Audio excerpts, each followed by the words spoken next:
Praise Lord, praise Lord, praise Lord. अच्छा, hallelujah, hallelujah, फिर क्या हुआ? हालेलुया। तू कल ले सबको जय मसीह की। परमेश्वर, हमारा परमेश्वर जो सबका परमेश्वर है, वो किसी को अनदेखा जैमन नहीं बजाज करता है, या जैमन बजाज। अनसुना नहीं करता। जैमन है, जैमन बजाज। ये बात हर कोई अपने हृदय पर लिख ले, चाहे कोई बुरा हो, चाहे कोई अच्छा हो, किसी धर्म का हो, किसी जाति का हो, किसी मजहब का हो, किसी देश का हो, किसी कौम का हो, गरीब हो, अमीर हो, बुरा हो, अच्छा हो, कातिल हो, गुंडा हो, शरीफ हो, और तो और डाकू क्यों ना हो। की नाम है ओदा? डेजी दा? ये बात हम आपको डंके की चोट पर कहते हैं। सबसे पहली साक्षी हम देते हैं उस डाकू की जिसको यीशु मसीह ने अपना दुख भूलकर अपने साथ स्वर्ग में ले जाने का वादा किया था। अब आप बताइए, क्या वो डाकू स्वर्ग में जाने के लायक था? नहीं बेटा, नहीं। हाँ, कुछ भी आप फैसला कीजिए, आप सोचिए इस बात को हेलो पावर। कि वो उस काबिल था या नहीं था। डाकू दो थे, दोनों ने इकट्ठे ही सारे काम किए थे, सारे पाप गुनाह किए थे। शायद ये सजा उनके लिए बड़ी कम थी, लेकिन परमेश्वर की निगाह में सोना लगता है, ये उसकी महिमा का कारण है। देखा आपने, परमेश्वर की निगाह में ये उसकी महिमा का कारण है, क्योंकि एक डाकू ने कहा कि अगर तू मसीह है, आप बच, हमको बचा। क्या उसको दिखाई नहीं दिया कि जो खुद सलीब पर है वो दूसरों को सलीब पर देख रहा है, फिर उसको अच्छा ताना मार रहा है,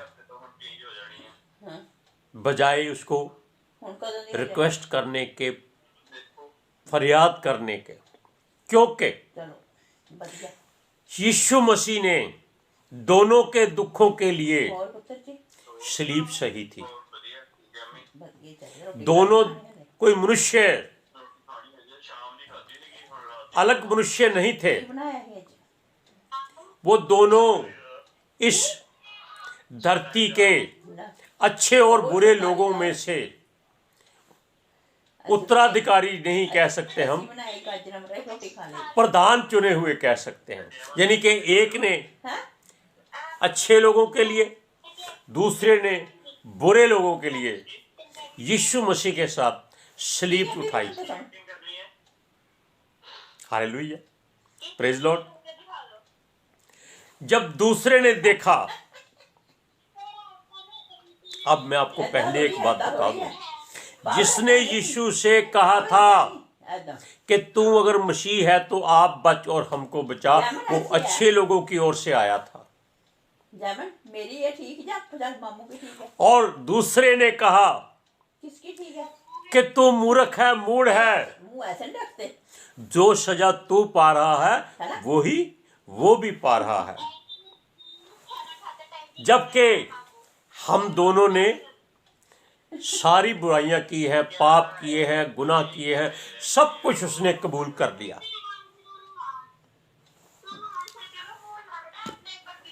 अब ये आदमी जो था, ये बुरे लोगों की तरफ से था।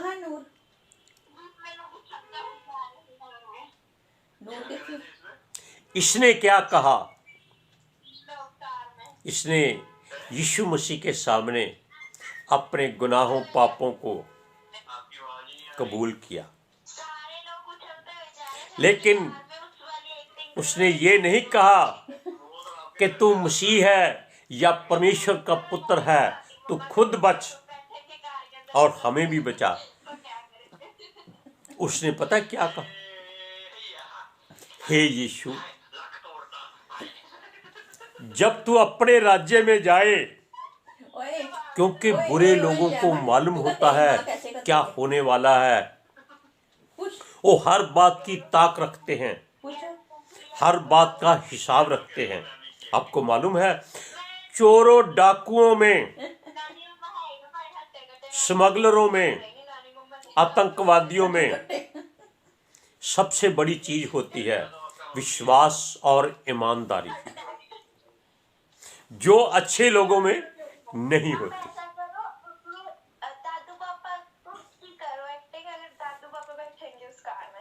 मेरी बात समझ गए आप?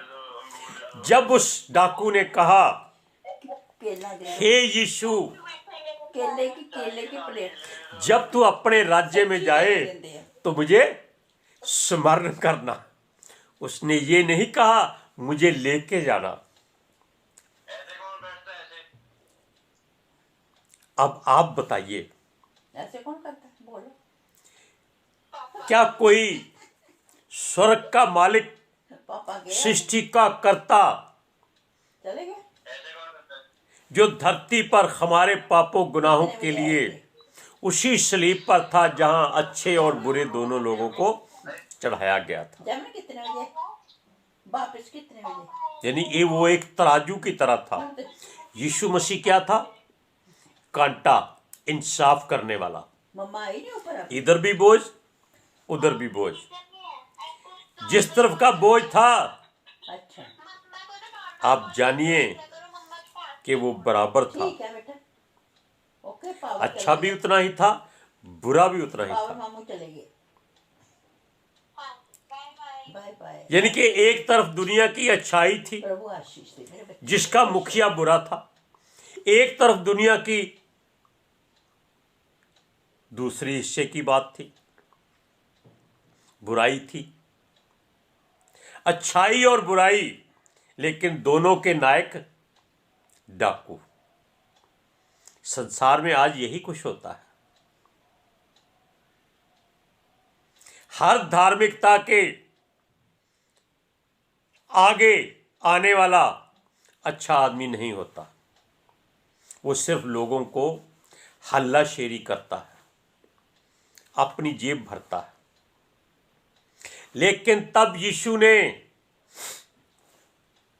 क्योंकि वो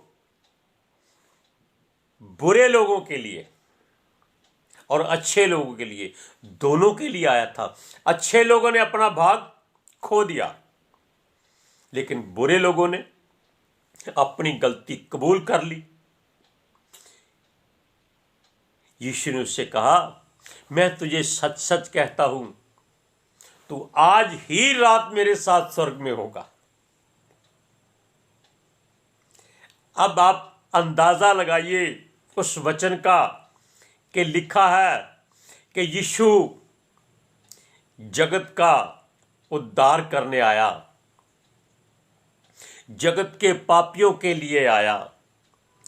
वो धर्मियों और तंदुरुस्त लोगों के लिए नहीं आया, वो बीमारों के लिए आया,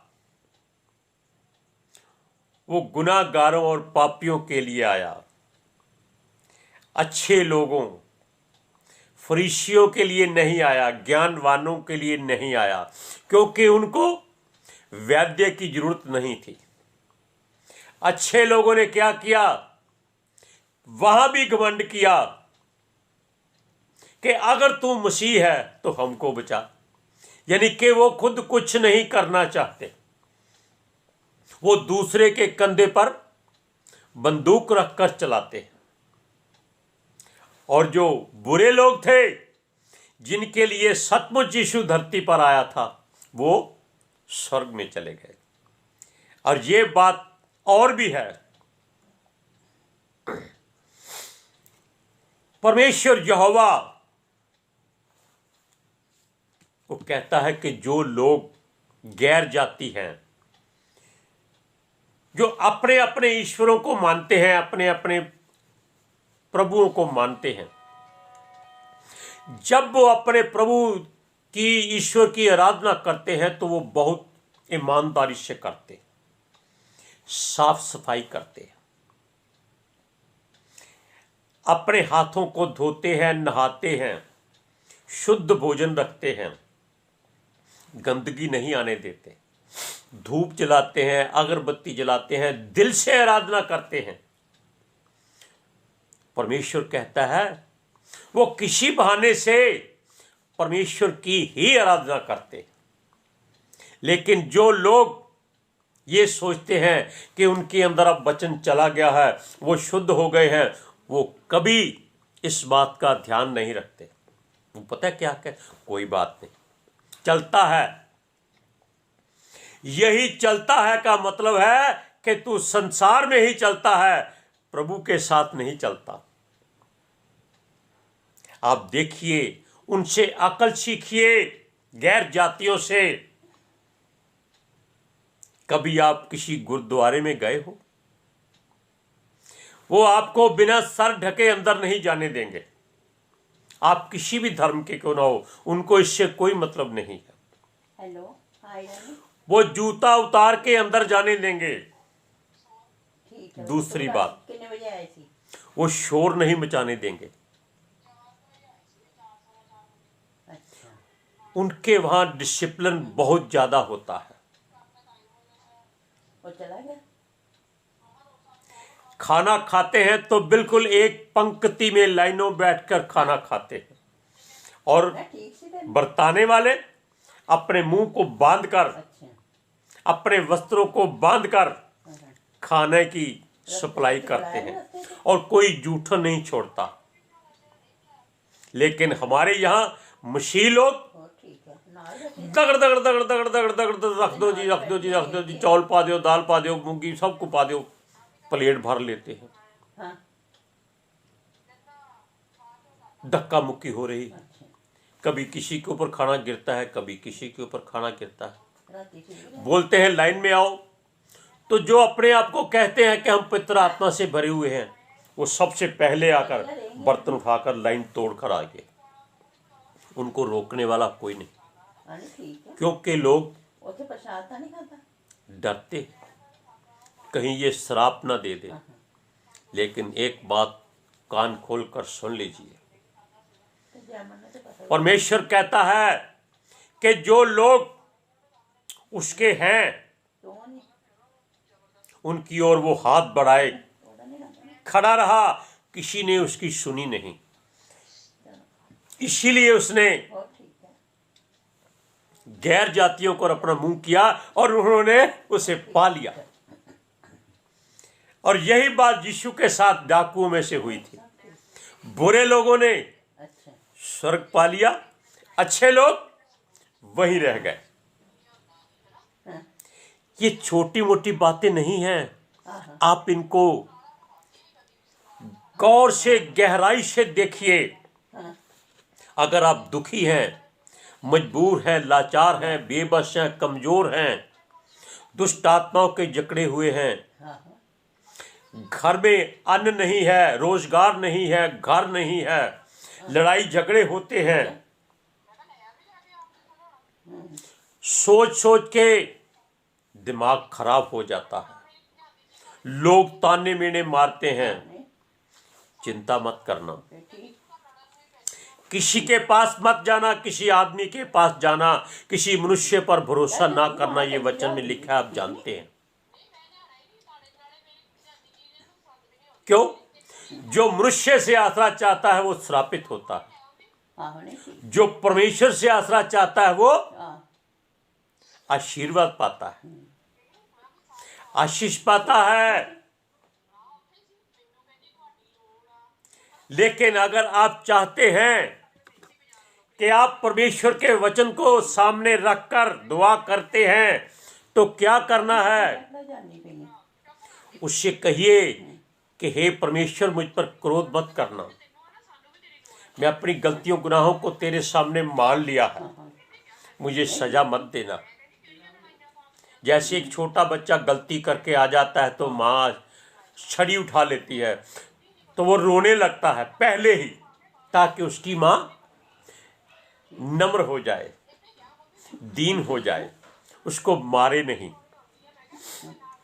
लेकिन यहाँ वचन में परमेश्वर से क्या कहना है, क्योंकि आप बच्चे नहीं हैं, मसीह लोग परमेश्वर की ओर से उसके ज्ञान से भरे हुए हैं, संसारिक ज्ञान से नहीं।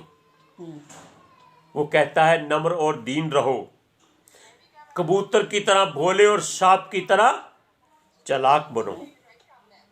लेकिन परमेश्वर के आगे चालाक नहीं बनना, उसके आगे दीन बनना है, दरिद्र बनना है।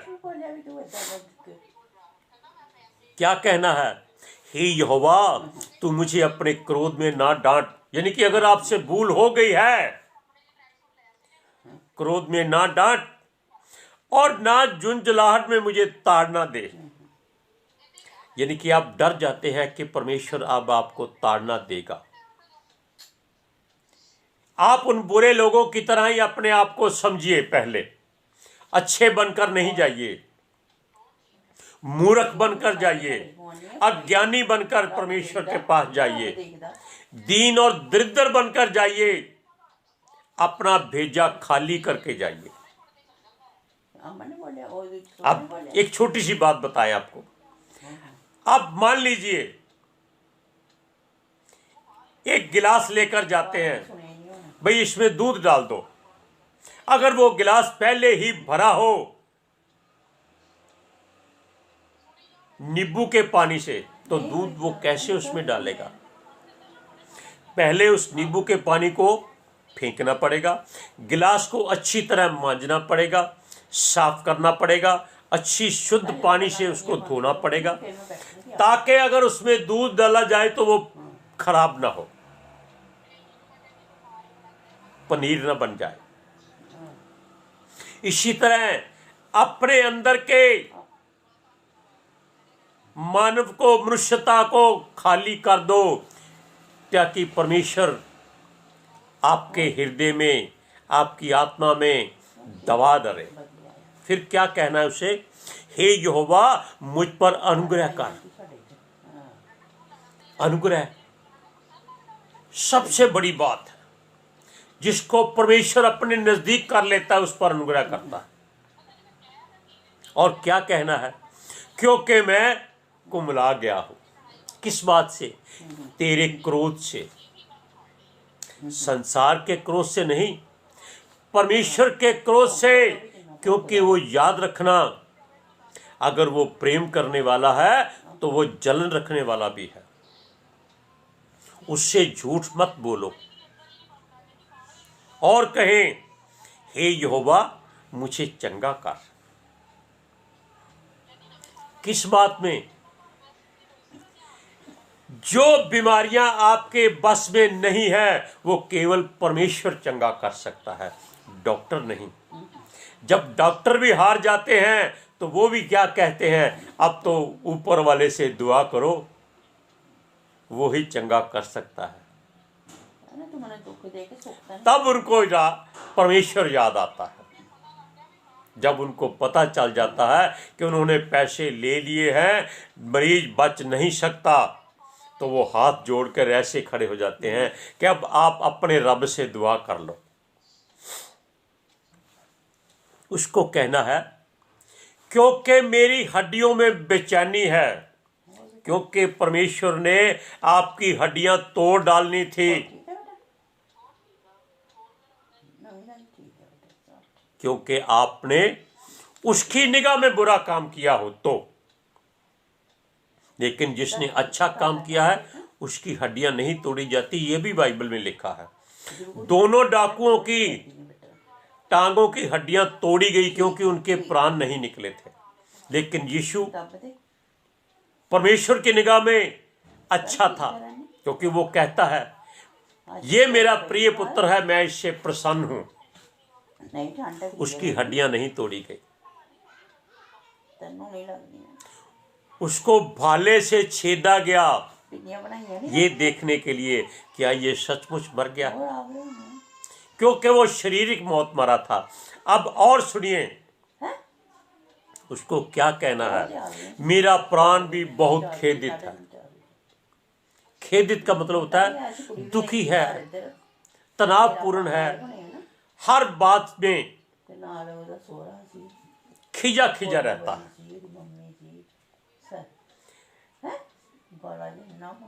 उससे कहिए पर तू हे यहोवा कब तक, यानी कि कब तक इस बात को दोहराता रहूं कि तू मेरी सुन ले। Hallelujah, praise Lord. अब ये बात जो चंद शब्द मैंने आपसे कहे हैं, आप जब भी दुख में हो, मुसीबत में हो, मुश्किल में हो, भूखे हो, डर रहे हो, पलटा नहीं लेना, किसी का नुकसान नहीं करना, किसी के साथ झगड़ा नहीं करना और मनुष्य से सहायता नहीं लेनी। ये वचन है पवित्र शास्त्र के भजन संहिता में 6वां भजन, उसका पहला, दूसरा और तीसरा आयत आप पढ़ सकते हैं। भजन संहिता 6वां अध्याय उसकी 1 से 3 आयत तक। अब आपको मैं वो बता देता हूं जहां ये लिखा है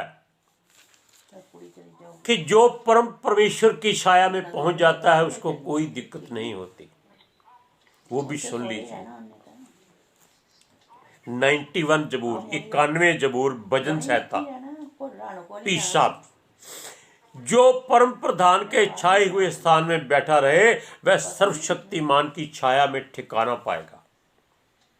बुरा हो अच्छा हो, इस बात का हम पहले ही आपको निपटारा कर चुके हैं कि संसार की अच्छाई और बुराई दोनों यीशु के आसपास थी। जो बुरे लोग थे उन्होंने यीशु को पा लिया, जो अच्छे लोग थे वो अपने घमंड में रह गए और संसार में उस आग में जो शैतान और उसके दूतों के लिए रखी गई है बेचने के लिए अलग कर लिए गए हैं। भेड़ों को बकरियों से, बकरियों को भेड़ों से अलग अलग कर लिया है। जो बुरे लोग थे वो भेड़ें बन गई, जो अच्छे लोग थे वो बकरियां बन गई। क्या आपने कभी किसी पेड़ पर भेड़ को चढ़े हुए देखा है? नहीं। बकरी पतली से पतली टहनी पेड़ की हो वो ऊपर चढ़ जाती है, दीवारों पर चढ़ जाती है, थोड़ा खुर रखने के लिए जगह मिल जाए बस उसको। मनुष्य नहीं चढ़ सकता।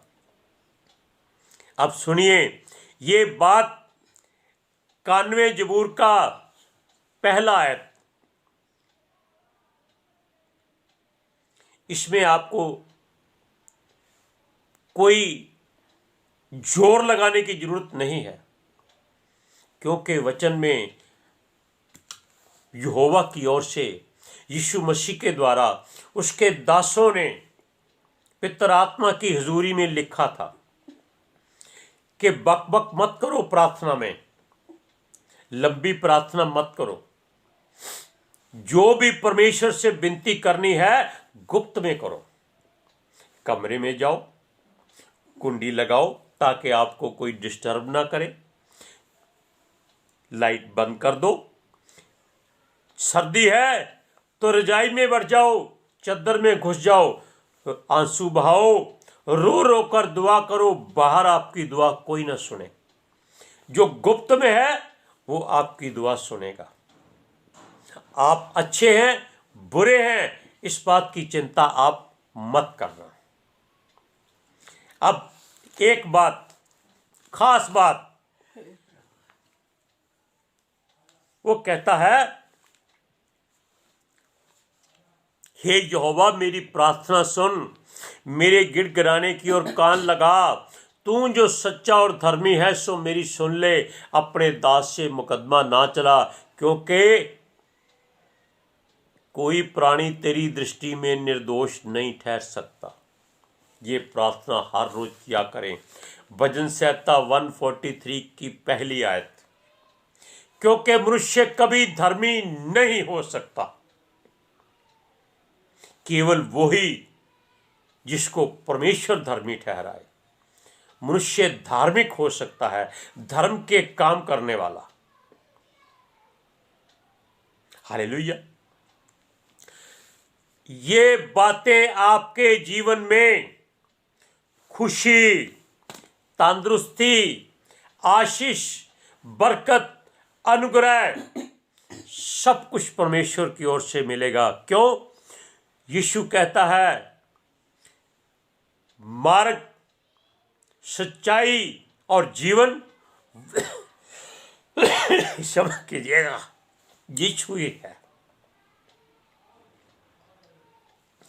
बिना उसके द्वारा कोई पिता परमेश्वर के पास नहीं जा सकता। जिसको कहते हैं राह, जीवन और सच्चाई, वो यीशु मसीह है।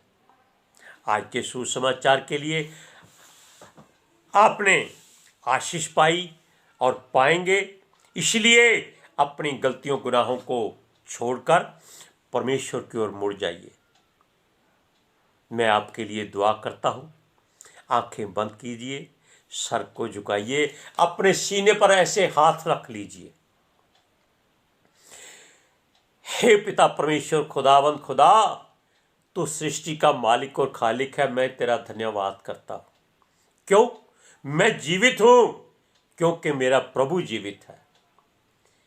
मैं तेरे इन सब लोगों के लिए अच्छे बुरे मैं नहीं जानता, क्योंकि सब में मुझे तू दिखाई देता है। इनके लिए दुआ करता हूँ, मिन्नत फरियाद रिक्वेस्ट करता हूँ, प्रार्थना करता हूँ, विनती करता हूँ। वो तेरी वेदी पर मेरी ये सारी बातें पितर आत्मा जी पहुंचा दीजिए। यीशु के नाम से इन सब लोगों को, जिन्होंने भी इस वचन को सुना है, ये बातें सुनी है, प्रभु दुआ करता हूं, इनको आशीष देना, बरकत देना। जीसस के नाम से ये चंगे हो जाएं, इनके मन में कभी कोई चिंता फिक्र ना रहे। मैं इन सबको तेरे हाथों में सौंप देता हूं और तेरे लहू से ढक देता हूं। खुदावंद खुदा, जिसने भी आज तेरी हुजूरी पाई है, सच्चे मन से तुझको महसूस किया है, उसकी ओर तू ध्यान देना प्रभु। उसका हाथ थामे रखना।